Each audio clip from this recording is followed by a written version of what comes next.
Hello, hello tout le monde, bonjour à toutes et à tous. Je suis Marion Massacrier, ostéopathe spécialisée en santé féminine et j'accompagne aujourd'hui les femmes qui vivent des troubles hormonaux, des cycles irréguliers, des douleurs inexpliquées et aussi les femmes qui sont en parcours vers la maternité. Donc aujourd'hui, j'ai envie de vous parler d'un duo qui est très puissant. Je parle du stress et des hormones. Parce que finalement aujourd'hui, moi j'ai constaté que de plus en plus de femmes viennent vers moi pour des troubles assez variés, des symptômes assez variés comme de grosses fatigues, des troubles du cycle, des douleurs pelviennes, des troubles de la fertilité et même certaines maladies gynéco comme l'endométriose et le syndrome des ovaires polykystiques. Et en fait, j'ai remarqué, moi, que en creusant, très très souvent, le facteur central à tous ces symptômes et à toutes ces maladies, c'est le stress. Stress qui agit en fait en profondeur sur notre équilibre hormonal. Et c'est de ça dont j'ai envie de te parler aujourd'hui. Parce que au final, tout le monde vit des périodes de stress plus ou moins intenses. Maintenant,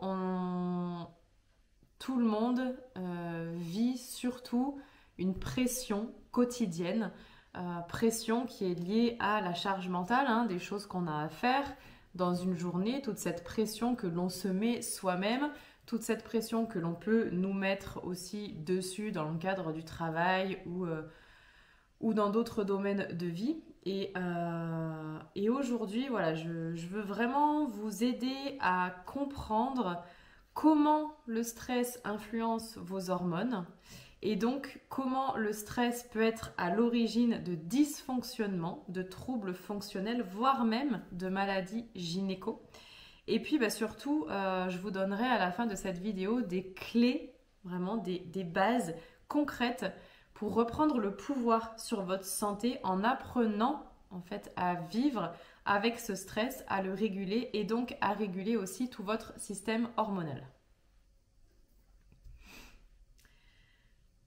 Donc, on va commencer par parler vraiment des hormones, faire le point vraiment sur ce que c'est et comment ça fonctionne.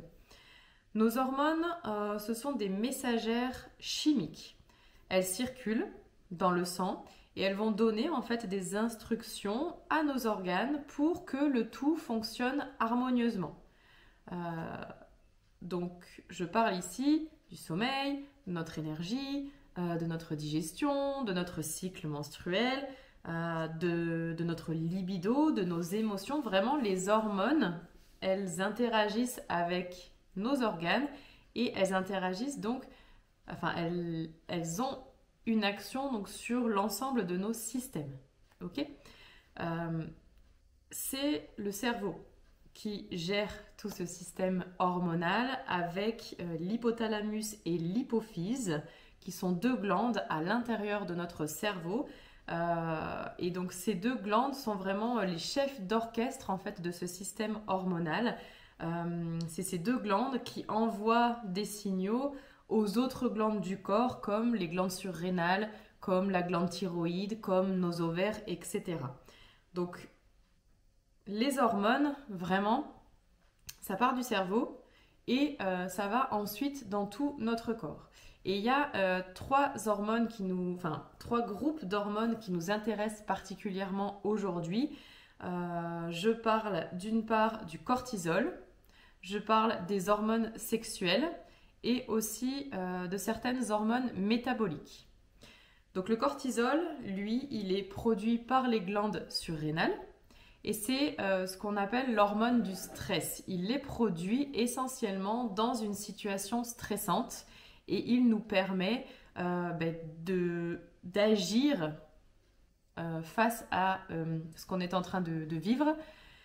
Donc c'est lui qui gère vraiment les moments de stress. Dans les hormones sexuelles, on va retrouver les œstrogènes, la progestérone, la testostérone. Donc ce sont 3 hormones qui, elles, interagissent surtout avec le cycle menstruel. Et on va retrouver aussi des hormones métaboliques comme l'insuline et les hormones thyroïdiennes. L'insuline qui gère notre taux de sucre dans le corps et qui est très très importante dans le cadre du SOPK parce que bien souvent il y a des résistances à l'insuline. Et les hormones thyroïdiennes, elles, qui régulent notre métabolisme, notre énergie, notre température corporelle. Ok ?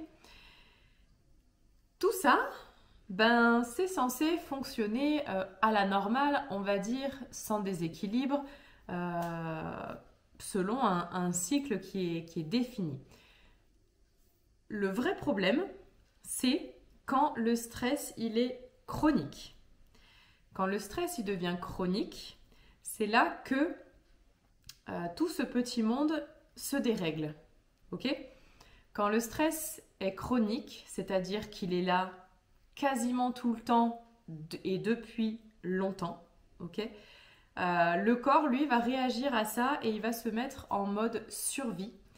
Ça veut dire quoi? Ça veut dire qu'il va mettre de côté toutes les fonctions qui ne sont pas prioritaires, comme le système gynéco, le cycle, la reproduction, comme la digestion, comme le sommeil. Il va prioriser pour garder de l'énergie et garder un fonctionnement à ce qui est vital, à savoir cœur, respiration et cerveau. Donc tout le reste peut dysfonctionner en cas de stress chronique qui ne serait pas géré, qui ne serait pas libéré. Ce stress, il peut être positif comme il peut être négatif. Le stress, c'est une réponse qui est naturelle au danger. Quand on rencontre un problème, quand on rencontre une situation qui est complexe, on a du stress parce que ce stress permet de libérer certaines hormones comme l'adrénaline qui nous permet d'agir en fonction de ce qu'on rencontre. Donc le stress nous permet quand même de fonctionner et de rester en sécurité. Quand le stress il est ponctuel, le corps produit du cortisol et de l'adrénaline. Et donc ça c'est utile pour agir ou pour partir ou pour gérer la situation. Comme je l'ai dit, le problème c'est quand le stress devient chronique, quand il devient permanent, quand il y en a tout le temps ou presque. Et là je parle trop de charge mentale, trop de tension, de l'anxiété, du surmenage, le corps qui n'est pas écouté. Tout ça en fait rentre dans la catégorie du stress.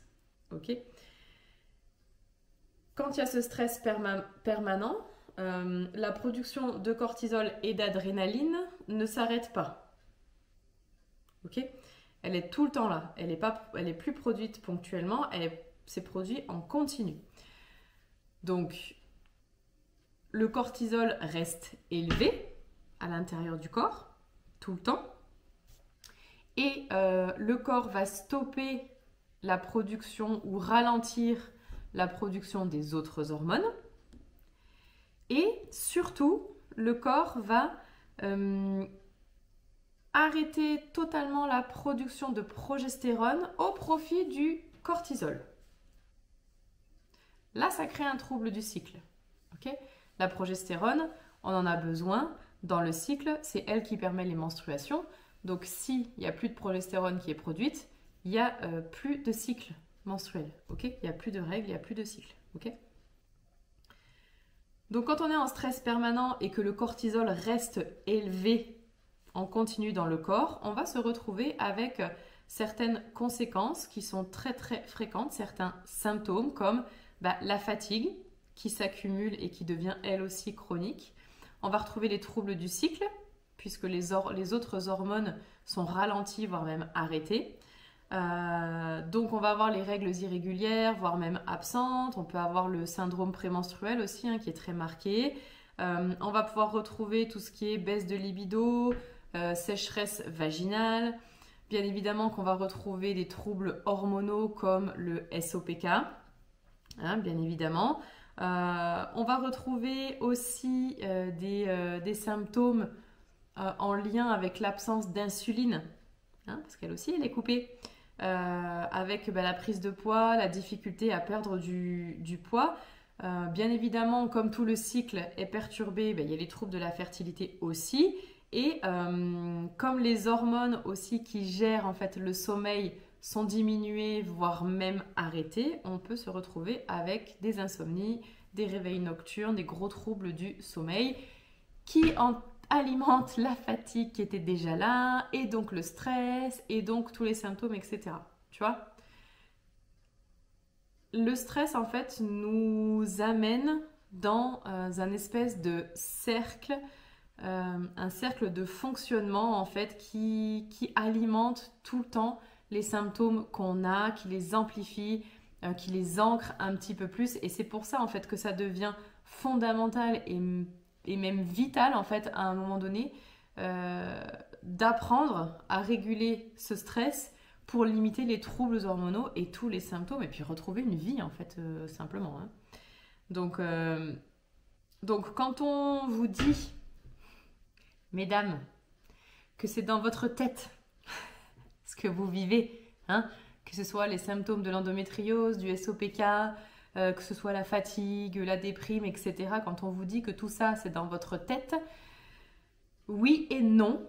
Hein, oui et non. Parce que effectivement, ce stress, il est bien réel, mais il vient impacter directement ce qui se passe à l'intérieur de votre tête, hein, votre cerveau. Donc, c'est en partie dans votre tête, mais ce stress, il a réellement un effet, un impact biologique et qui peut être vraiment très important. Ok ?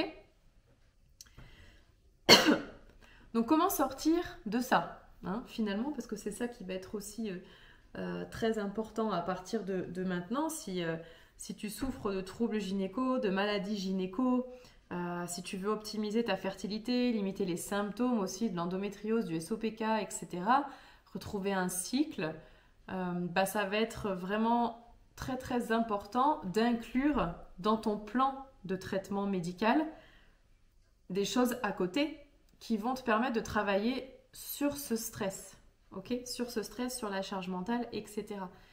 Donc, pour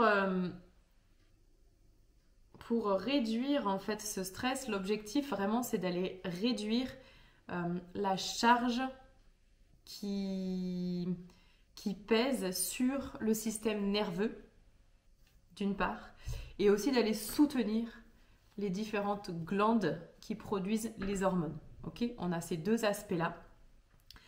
Donc pour apaiser le système nerveux, hein, pour retrouver une paix intérieure en fait, et pour que le corps comprenne aussi qu'il est en sécurité, le cerveau, il a besoin de savoir que tout va bien. Ok ? Si le cerveau ne comprend pas que tout va bien, qu'on est en sécurité, il va rester en alerte. Ok ? Donc là, l'objectif, c'est de trouver des techniques, des outils, des astuces, des choses qui te parlent, qui vont permettre à ton cerveau de se calmer et de prendre conscience aussi que tu es et il est en sécurité. Ok ? On va chercher à retrouver en fait une certaine sécurité émotionnelle finalement. Donc ça peut être des techniques de respiration, hein, comme la cohérence cardiaque qui permet de respirer là en carré et de vraiment se concentrer sur la respiration. Ça permet de déconnecter au niveau du mental, d'arrêter de réfléchir à tout ce qu'on a à faire, etc. Donc la respiration, c'est vraiment chouette. Tout ce qui va être balade, sortie en pleine nature, ça va être aussi très très important parce que la nature en fait a un effet assez dingue sur notre corps, sur nos énergies, sur notre système nerveux, même si tu le ressens pas forcément. Le nombre de femmes qui sont en crise d'endométriose et qui me disent je vais marcher en pleine nature une demi-heure et je me sens vraiment mieux après, oui en fait, parce que le fait de bouger te fait du bien, le fait de sortir t'aère l'esprit, donc ça calme les symptômes, évidemment. Tu peux aussi inclure dans ton quotidien des petits rituels qui te sécurisent. La sécurité, on la retrouve aussi en aménageant un espace dans lequel tu te sens en sécurité, qui est cocooning, tu vois, dans lequel tu peux te retrouver, que ce soit chez toi ou au travail. Ça va être de sécuriser aussi tes relations, avec qui tu as de vraies relations, de confiance, sur qui tu peux compter, avec qui tu as des doutes. Privilégier en fait vraiment tout ce qui est dans ton entourage, tout ce qui t'entoure. Privilégier les choses qui te font du bien. On va avoir aussi tout ce qui est technique de libération des émotions. Par exemple, au moment où tu vas rencontrer une contrainte, un truc vraiment qui te met en colère par exemple, ou qui te stresse, et tu peux utiliser des techniques de relaxation, de visualisation qui te permettent en fait de libérer l'émotion qui est là, de la laisser passer et de ne pas ressasser pendant 10 ans. Ok ? Tout ça, tu peux l'inclure dans ton quotidien parce que c'est des choses qui ne prennent pas beaucoup de temps. Je sais qu'aujourd'hui, tout le monde court dans tous les sens, tout le monde fait des heures au travail, puis il y a les enfants à récupérer, puis il faut préparer le repas, puis il faut faire les douches, etc., etc. Je le sais, je le vis. Ok ? Je le vis. Je suis maman, je suis entrepreneur, j'ai mes enfants, moi toute seule, 80% du temps. Donc, je sais ce que c'est. Et je sais aussi qu'il y a des périodes où c'est vraiment très compliqué d'installer ou de garder toutes ces bonnes petites habitudes. Et je peux vous dire que quand je les arrête, je ne me sens pas bien. Ok ? Mon corps me fait mal, mes règles me font mal. Il y a tout un tas de choses qui me disent que « Oups, t'as oublié quelque chose là. » Ok ?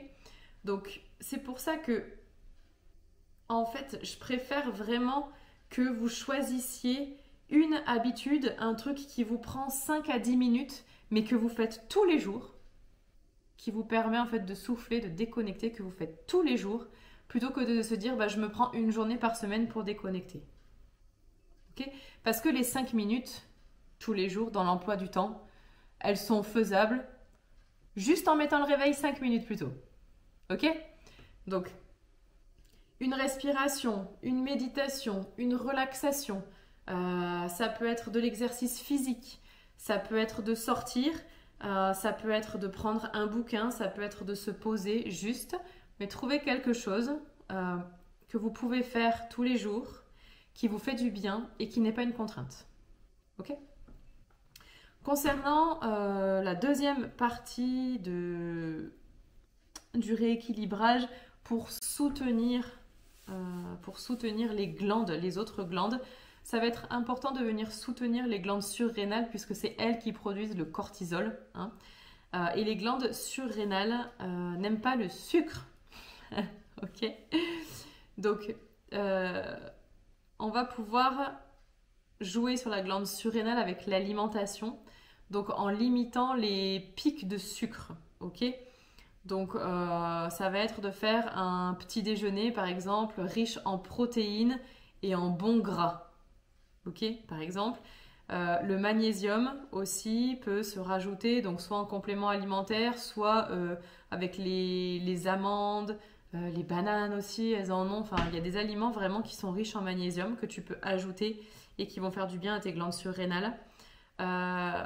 Il y a aussi le fait de limiter tout ce qui est caféine et alcool parce que ce sont des excitants. L'alcool contient beaucoup de sucre, hein, essentiellement du sucre d'ailleurs.